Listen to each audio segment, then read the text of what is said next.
Ушу эки досту да уруштурган ушу ушакчылар болду. Президенттин жанындагы вице-премьер-министр кече чыгып алып айтып атат.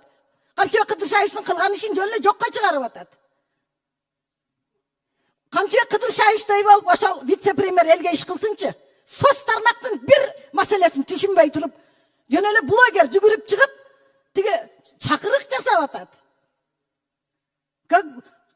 Кимдир бирөө элди бөлүп жарып салгандай. Кандай элдин бөлүп жарылганы? Эл бөлүнүп жарылган жок.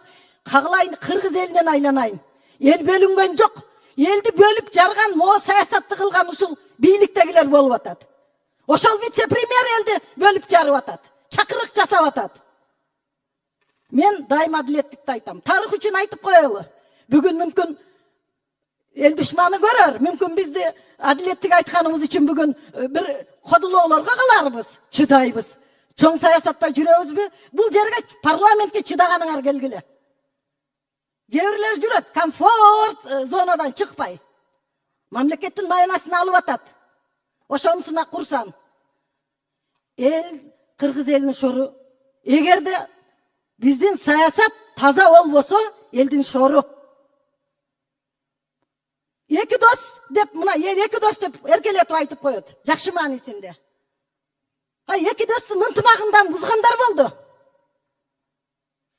Кана кимин Камчыбек Кыдыршаевичтей чегараны чечүүдө мен ошол вице-премьерлерге айтар элем. Кыйын экенсиң, социалдык маселени биринчи орунга коюп койбойсуңбу? Президентке күйөр экенсиң, элге күйөр экенсиң.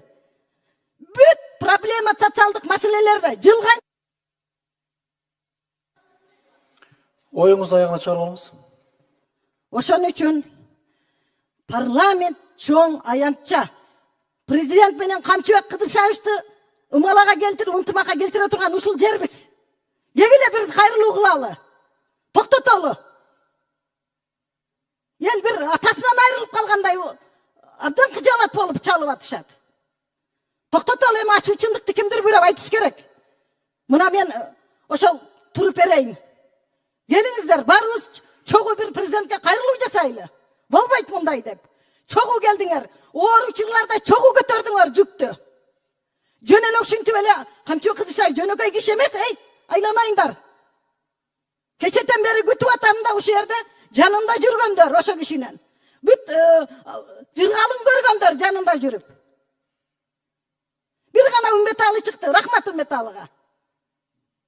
Мен кечетен бери ойлонуп атам, кимдир бирөө айтар бекен, жигиттерден кимдир бирөө мындай чыгып, ушул эки дос урушпаш керек, жараштыралы деген сөздү айтар бекен деп аттым эле кечетен бери. Мына ошонун курмандыгы болуп отурат төрөгө. Бул кишинин мен бир канча жолу эч кимди сатпаган, бир канча жолу күбө болгонмун. Жигит деген жигитче кетет монтип. Мына өзүнүн арызы менен кетип атат. Мына азыр угуп отурабыз бардыгыбыз. Ошон үчүн мен келиңиздер, эми жогорку кеңеш чоң аянтча жерге келип эле күн өткөрүп, күн тартибин карап коюп кете бербестен саясатка аралашалы. Кризистик абалда туруп берели биз дагы. Мен барыңыздарды чакырам, ынтымакка чакырам барыңыздарды. Бөлүнүп жарылууга эмес, ынтымакка чакырам. Рахмат.